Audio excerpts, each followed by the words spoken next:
fatores dietéticos e o câncer de mama. O câncer de mama feminina é o primeiro na incidência entre todos os tumores para as mulheres, sendo que ele está em torno de quase 30% de todos os casos e são 52 casos novos a cada 100 mil mulheres.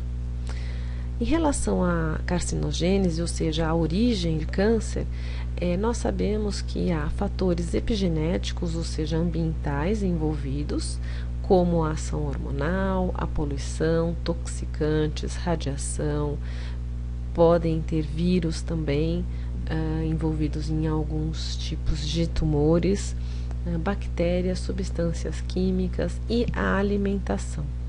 E os fatores genéticos também relacionados à carcinogênese, ou seja, à formação de tumores malignos, que são ativação de proto-oncogenes a oncogenes. Oncogenes são genes que controlam a divisão celular e podem também sofrer a ação dos fatores epigenéticos, esses proto-oncogenes.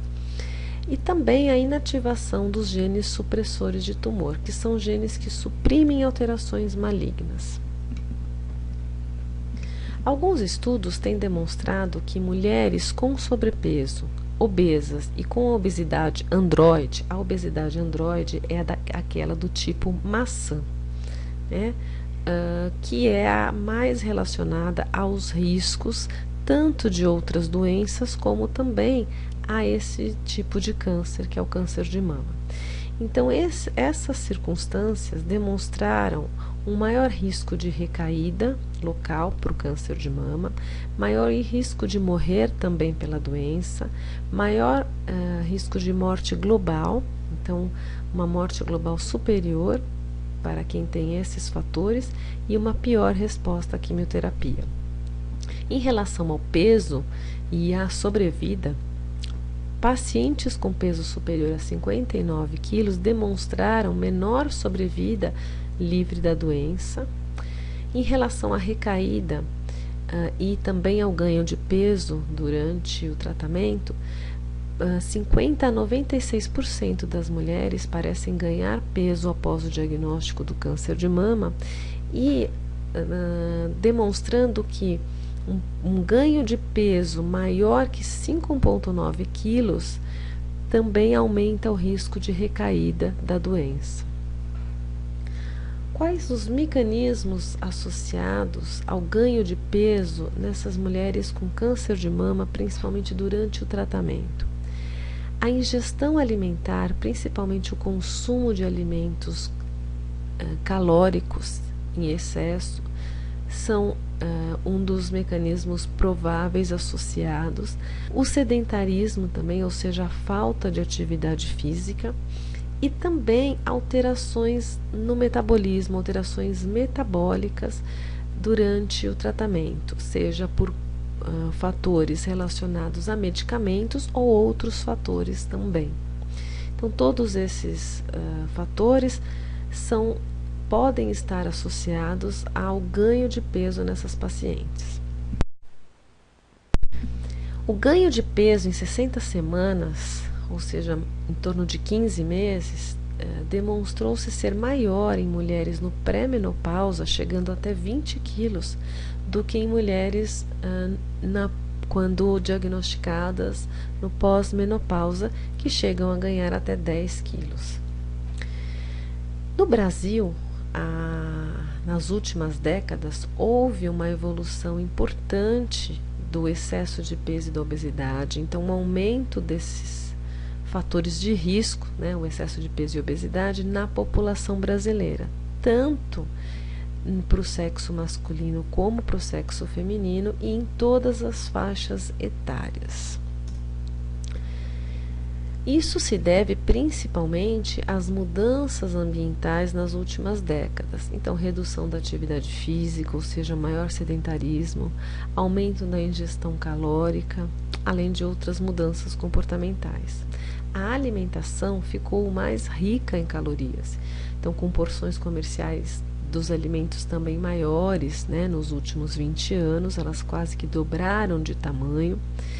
E as porções oferecidas são 20% maiores, mas com um custo adicional, um valor menor. Então, se paga-se menos por isso. E isso acaba compensando, só que elas vêm com centenas de calorias a mais. A participação dos grupos alimentares no total de calorias também aumentou desde os anos de 74 até 2003, mostrando então que os feijões, por exemplo, e as outras leguminosas, como as lentilhas, ervilhas, grão de bico, por exemplo, diminuiu-se o seu consumo, então a contribuição para as calorias totais, também diminuiu-se a contribuição das verduras e dos legumes de forma geral, e também das raízes e dos tubérculos, né? Das raízes como tubérculos como a cenoura, a beterraba, entre outros. Os ovos também diminuíram a sua participação nessas décadas. E os grupos que aumentaram a sua participação foram as carnes, principalmente as carnes vermelhas, e os embutidos, que são a salsicha, linguiça, mortadela, peito de peru, entre outros. Também aumentou-se o consumo principalmente dos queijos e derivados gordurosos e também do consumo de refeições prontas e industrializadas, então refeições fora também de casa. O ganho de peso, as síndromes metabólicas e também a recorrência, a recidiva do câncer de mama podem estar associados a fatores dietéticos.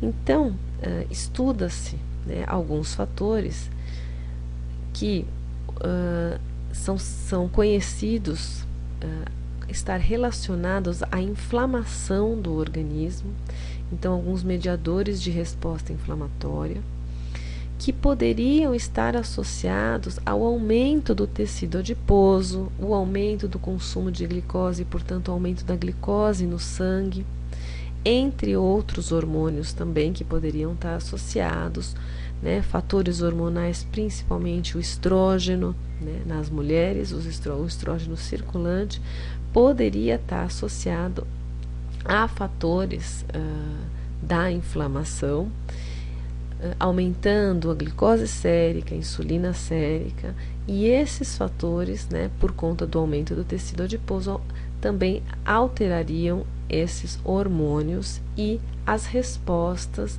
de fatores de crescimento e, portanto, aumentando o risco da recorrência da doença, né, no caso o câncer de mama. As estratégias dietéticas consideradas ideais estariam associadas a alguns fatores, como a redução da glicose sérica, então da glicose no sangue, a redução da insulina no sangue, a redução da gordura corporal, ou seja, do tecido adiposo, principalmente abdominal e visceral, o aumento do HDL, ou seja, do colesterol bom, a redução do triglicerídeo, que é a gordura circulante no sangue, e a redução da inflamação, né, da inflamação do organismo. Tudo isso levaria, portanto, à redução na recorrência do câncer de mama, ou seja, da recidiva do câncer de mama, e melhora também nos resultados globais da doença, do seu tratamento, principalmente. Então, a conduta nutricional, ela estaria associada a um controle de energia, de calorias na dieta, ao controle dos tipos de carboidratos, então preferindo-se carboidratos que não tenham índice glicêmico ou carga glicêmica alta. Também as gorduras dietéticas, né, principalmente as gorduras saturadas e trans, então redução desse tipo de gordura. Também um trabalho com o aumento de fibras dietéticas e também a introdução da soja alimento, né, o alimento soja na dieta. Então, uma dieta funcional, ou seja, com a introdução de alimentos com ações funcionais, ações benéficas à saúde, seria o preconizado. Também uma dieta imunomoduladora, para reduzir a resposta inflamatória, ou seja, a inflamação do organismo. Pode-se utilizar alimentos ricos em ômega 3 e outras estratégias com o ômega 3. O cálcio também, um elemento importante, a vitamina D também, relacionada a várias funções e também pode exercer uma função protetora para o câncer de mama. Também o sódio, principalmente relacionado ao edema por conta de alguns tratamentos, e o controle da hipercolesterolemia. Outros fatores também associados ao câncer de mama, como a atividade física, a amamentação, serão abordados. E falaremos então sobre as recomendações nessa situação na aula que está disponível no nosso site. Obrigada. Aqui estão os nossos contatos, tanto o nosso e-mail quanto o endereço do nosso site.